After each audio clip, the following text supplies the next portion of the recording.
want to know how to become ready to parent kids? Well, I'm Nicholeen Peck, and I teach parenting and family communications all over the world through the lens of self-government. And in this video, that is what we are talking about.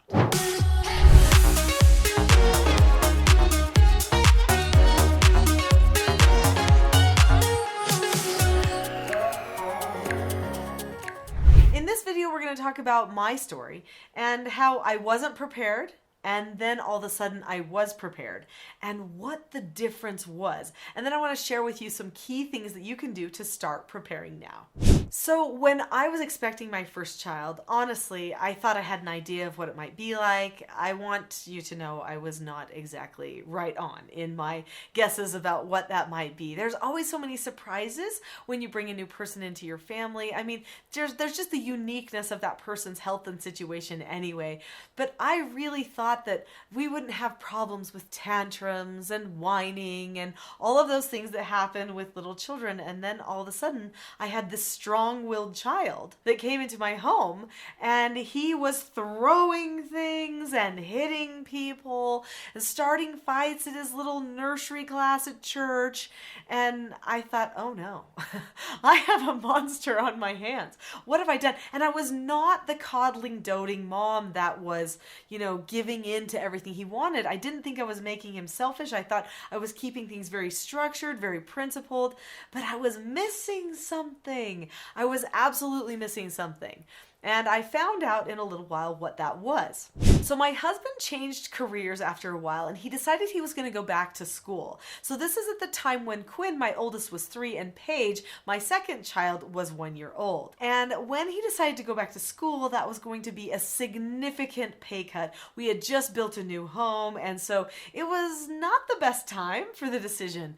So we decided that I would bring in a little bit of money by taking in foster children. They were treatment foster children, and they were all between the ages of 12 and 18 years old. So in order to take in this high level of care and to do this treatment, I had to have some training. So me and my husband started attending some special trainings held by the agency that was going to recommend the children to us for treatment. So these trainings were life-changing. They weren't just like a few hours one Saturday or a couple of Saturdays. These trainings took place every single day for multiple weeks, but they were liberating, truly eye-opening.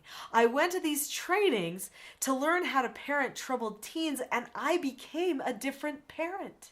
I learned skills for how to help stop addictions and misbehaviors, how to correct things with calmness, how to teach them to disagree appropriately with me. These skills truly altered what I did in my life with my own toddler children. In fact, I came home and started teaching these skills to my children, even though I didn't even know if they were fully tested yet and they were proven. But because I saw my role differently as a parent right then, they became more secure and confident. My 3.5-year-old, who was refusing to potty train, suddenly potty trained, just like that, because I wasn't battling him anymore. I was giving him a skill. I was correcting him with calmness. There weren't any more power struggles. They just completely went away. What if you could have a way to parent your child that did not involve power struggling with your child, spanking your child, yelling at the child, getting emotional, frustrated, overwhelmed, shutting down? These are things that happen to so many parents, and it's because they're not prepared. So I wasn't prepared. And then I went to this training, and I felt like, why in the world is this not required? Now, obviously, that would go against freedom, right? But I thought, this should be required. Like at the hospital, they should say, you should learn all these skills. This will help you. But I'm sure, people probably wouldn't remember it. It was life-changing for me. In fact, I know that I got that impression for a reason, because I started thinking about everything much more deliberately. And then in no time, literally no time, right after the first foster child started coming to my home and started transforming because of some of this teaching, then people started asking me to go and teach. So now for well over 20 years, it's been 22, I think, years at this point, I have been teaching the principles of self-government that are basically a combination of what I learned doing that treatment foster care, as well as the other truths and principles that I wanted to bring in that I had learned in my own childhood and with my own life experience. So let's talk a little bit about what some of those things are so that you're prepared and not caught unaware. Before I get to talking about some of these skills and principles that you're going to want to know, click that subscribe button. You're just getting ready to start your family, to have a child. This whole channel is for you, for every stage of development. There are videos on here about absolutely any concern that you could have raising your child. You will not want to miss the new videos that come out on this channel. Be sure to not just click the subscribe button, but also click that notification bell too, so that when new videos come out, you can be notified, so that if it's something you want to see, you get the chance to see it. So what are these principles and these skills that you need most? Now, I could go into great detail. I'm just going to give you a summary here because I do know that there are so many other things that you can learn through this channel, but also I have a special gift for you at the end that I think is really going to help. The principle of self-government is that when a person is self-governing, that means that they understand the cause and effect of any given situation, and they possess a knowledge of their own behaviors so that they can control them.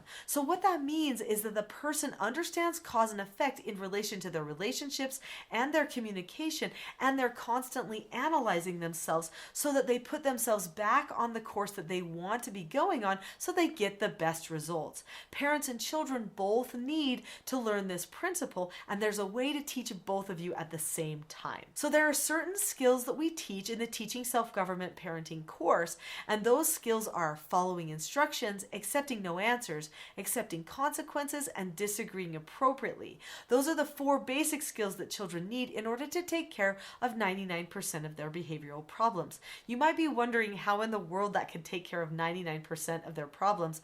Well, each of those skills has a skill set attached to it. For instance, to accept no answers and criticism, a person looks at the person, keeps a calm face, voice, and body, says okay or asks to disagree appropriately, and then drops the subject. If a person learns all 4 of those steps, then that's going to take care of many of the aspects of accepting the no answers in life that may come their way.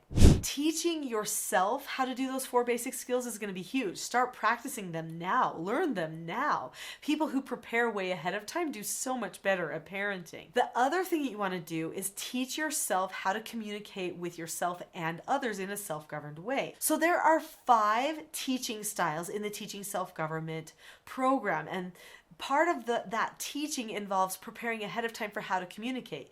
You can start using these self-government styles on yourself and in your daily communications with other adults. For the most part, you don't always have the authority to tell someone what negative consequence they've earned, but the other pieces are very useful in, say, an effective correction, which is one of those teaching styles that you will want to learn. There are praising, effective praising, because there is a difference.